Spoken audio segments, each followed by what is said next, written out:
All right, today we're talking about someone who was, well, a living, breathing paradox. A man of just staggering contradictions. Let's get right into the enigma of Shabtai Ben-Dov. So, how can one guy be all of these things at once? Fighter, lawyer, revolutionary. I mean, it just doesn't seem to add up, right? That's the puzzle we're going to try and piece together today. Because the life of Shabtai Ben-Dov, well, it doesn't fit into any neat little box.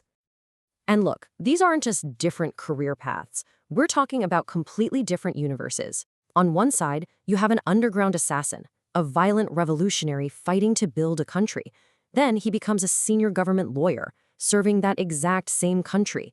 And then, woven through all of it, is this radical philosopher who believed the state he fought for and worked for was actually a huge mistake, a betrayal of its real destiny. It's wild. So, let's start at the beginning. To even begin to understand the philosopher, you have to understand the fighter. Ben-Dov's early years were just forged in the fire of pre-state nationalism and, constant conflict. And get this, by the time he was just 6 years old, Shabtai Ben-Dov was already fluent in 4 languages. 4! We're talking Yiddish, Polish, Russian, and Hebrew. This incredible, almost genius-level intellect was a key part of who he was his entire life. His life story really just rockets forward from there. Born in Vilna, his family moves to Tel Aviv, and almost immediately he's in the nationalist underground. By the time he's 16, just a teenager, he's already breaking away with the most radical faction, Lehi, which you might know as the Stern Gang. And this path, this deep commitment, well, it lands him in a British jail and then exiled to a detention camp in Africa. And listen, he wasn't just some guy in the back room. In Lehi, they called him Shimshon, like Samson. And he lived up to it. He was an active operative, taking part in assassination attempts, including the one against the British officer who killed his leader. He was a man of action, a true believer ready to use violence for what he believed in. All right, so now we get to the big twist.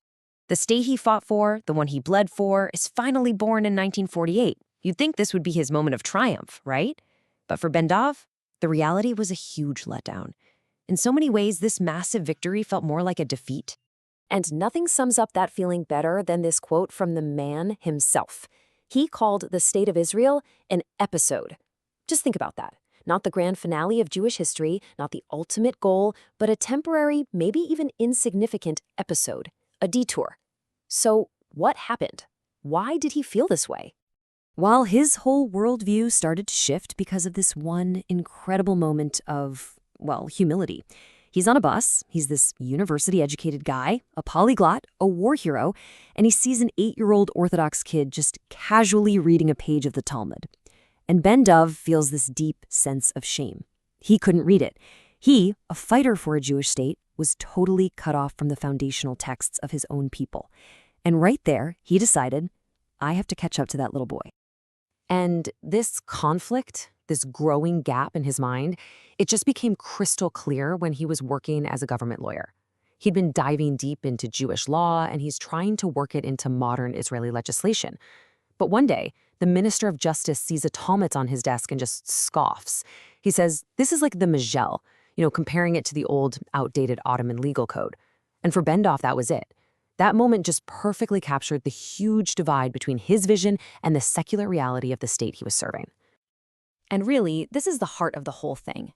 You've got mainstream Zionism, which basically wanted to create a normal country, a secular nation, based on European models. But Ben-Dov's vision, it was something else entirely. He believed the point of the state was to achieve nothing less than messianic redemption, a state governed by authentic, prophetic Jewish law. So this deep disappointment wasn't just him complaining. No, it became the bedrock for a whole new philosophy.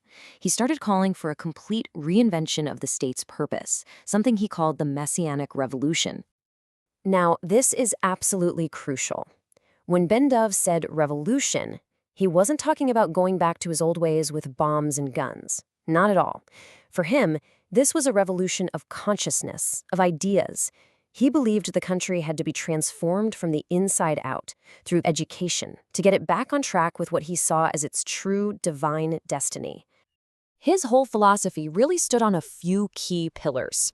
First, he totally rejected the influence of Greek philosophy on Jewish thought, because he felt it was all about abstract ideas and debates. For Ben-Dov, Judaism was about doing things, about practical action in the world. And the blueprint for that action? It was Jewish law, the halacha. He saw it as the literal plan for building a redeemed society. And that meant the state, it wasn't the end goal, it was just a tool, a potential tool, to make that blueprint a reality. But just when you think you've got this guy figured out, the story takes another turn. His thinking evolves again, adding this whole other layer of complexity that's just fascinating. So before the Six-Day War in 1967, if you read his first major book, his position is incredibly harsh. The state of Israel is a crisis. It's a betrayal of the messianic dream that the return to the land was supposed to be. But then, 1967 happens. The shocking, lightning-fast victory of the Six-Day War completely changes his perspective. When he saw Jerusalem reunified, when Israel took control of the biblical heartlands, he didn't just see a military win. He saw a divine sign.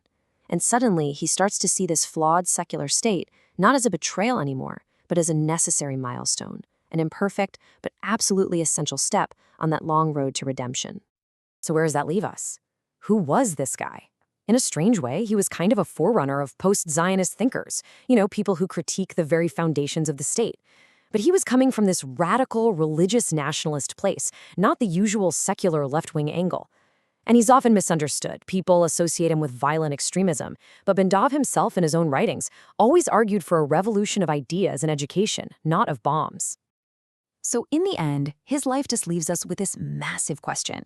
Was Shabtai Ben-Dov a forgotten prophet, trying to map out a totally different destiny for Israel? Was he a radical extremist whose ideas were too dangerous? Or was he something else? A kind of harbinger, a preview of the very debates about religion, state, and identity that are still at the heart of Israel today?